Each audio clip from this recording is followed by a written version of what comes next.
Hello everyone, welcome to Desert Succulent, and today pag-uusapan natin ang Echeveria Cubic Frost. It is a beautiful looking succulent and its main feature is yung kanyang thick na purple na leaves, and as you can see, very plump yung kanyang leaves. Ayan siya, hindi siya manipis. It also has this kind of pagka-pink lalo na pag nasa araw siya. And also this succulent can produce yung ating orange flowers once it blooms. Pag nag-mature na yung ating cubic frost, we will be expecting na it could reach up to around 20 centimeters or 8 inches tall and about 25 centimeters or 10 inches in diameter. And this one now is my cubic frost. And siya, so if you will try to measure it, nasa around 4.5 inches pa lang siya. And masyado pa siyang malayo for its mature size. This succulent type needs yung typical watering as the other succulents. And yung watering method for our cubic frost is very important to keep it healthy. As we kept on mentioning, dapat hindi mag-sit on the water yung ating cubic frost. The best way of watering is the soak and dry method, and we need to avoid yung ating overwatering. And you may check our other vlogs about overwatered succulents. If you would be asking kung pwede ba siyang indoor plant, the answer would be a big no unless you're gonna be using a grow light.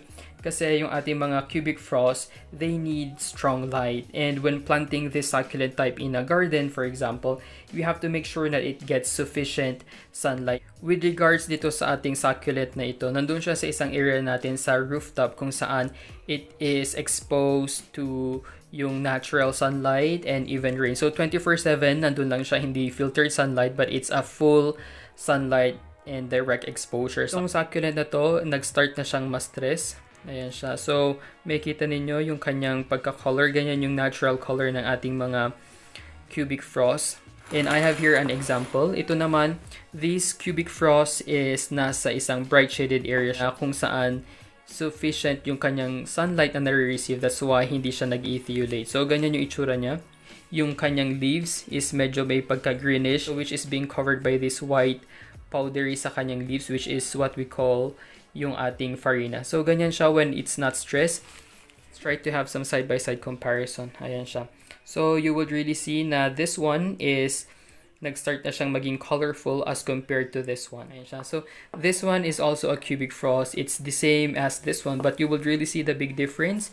Ayan siya, nag-etiolate siya. The reason why nag-etiolate or nagkakaroon ng malaking gaps in between leaves is because yung ating succulent is trying to expose each leaf to yung source ng sunlight or source of light in general. So, nilagay natin siya sa low light since August 2020. And in 3 months time, ganyan na itsura niya. Of course, lumalaki pa rin naman siya. It's still growing, but syempre hindi na maganda yung kanyang growth. And also, itong cubic frost na to is infested with mealybugs. Ayan siya. So, we are trying to make an experiment kung anong magiging itsura itong ating cubic frost once it's already infested with mealybugs. So, yung whitish na nakikita nyo, those are our mealybugs. And yung ating mga cubic frost are very vulnerable sa ating mga mealybugs. That's why you need to check yung inyong mga succulents. Once you see it, you should immediately isolate and treat your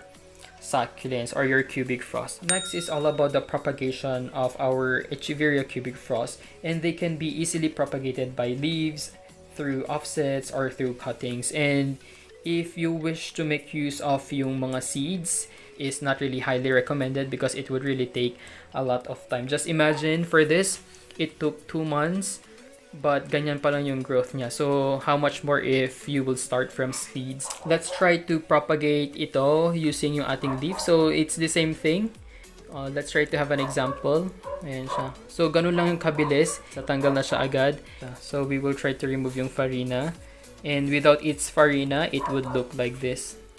Ayan siya. Very shiny siya. All you need to do is wait until magkaroon siya ng roots. Ganito ang magiging itsura niya once na tumubo na yung kanyang offset. So, it's gonna be like that. This one is the mother plant. It's bigger compared dito sa kanyang baby. Dito siya. So, this one is yung offset na nitong ating cubic frost. So, yung ganitong offset is big enough to be separated. Pwede na natin siyang i-separate. All we need to do is look for the stem and ikakat lang natin siya doon. So, I saw some dried leaves dito sa ating cubic frost and we can try to remove them. So, have ito, yung mga dried leaves. Ayan. So, we need to do some maintenance sa ating mga succulents. Ayan, removing all of these dried leaves. Ayan, especially sa bottom leaves kasi yung space na yan would be the space for the new offsets. Ayan, so we also need to provide some sufficient space para sa ating mga growing offsets.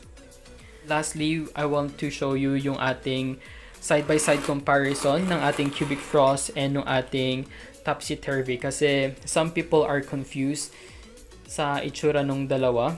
Yung nasa right natin, this one is yung ating topsy-turvy. Ayan siya, ganyan ang itsura niya.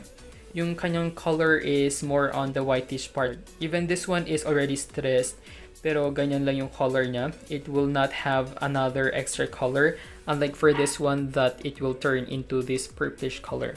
Ayan siya. So, ganyan yung difference. Thanks for watching. Don't forget to like and subscribe to our YouTube channel. If you have some requests, you can just comment it down below. You may also visit our Facebook page at Desert Succulent PH. And as a way of saying thank you, we will be giving away 3 imported succulents to our lucky winner. So keep posted sa ating page kasi doon natin i-announce yung full mechanics ng ating magiging giveaway thank you promo. Ayan. Thank you guys for watching.